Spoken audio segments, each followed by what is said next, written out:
జై శ్రీ మాతాజీ.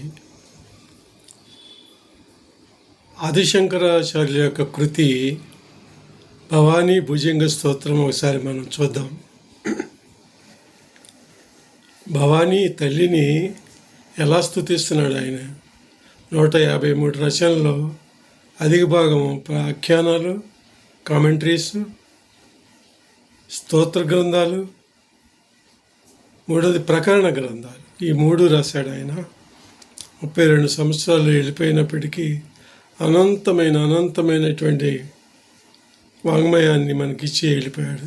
ఋషిప్రోక్తమైనటువంటి వాంగ్మయాన్ని ఇచ్చి వెళ్ళిపోయాడు. భుజంగం అంటే పాము సర్పము అంటే భవానీ మాతాజీ గారు ఒక భుజంగం అని కాదు, భుజంగంలాగా కదులుతుంది, నడుస్తుంది ఆవిడ. ఈ లెఫ్ట్కి రైట్కి అట్లా నడుస్తుంది. ఆవిడ యొక్క చరణాలు భూమి మీద అలా ఉంటాయి అంటున్నాడు.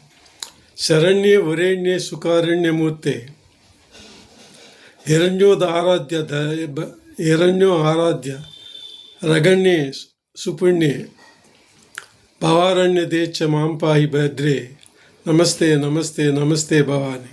భవానీ భవానీ భవానీ త్రివారం ఉదారం ముదా సర్వదా ఏ జపంతి నా శోకం నా మోహం నా పాపం నా భీతి కదాచిత్ తచ్చిజ్ జనానం.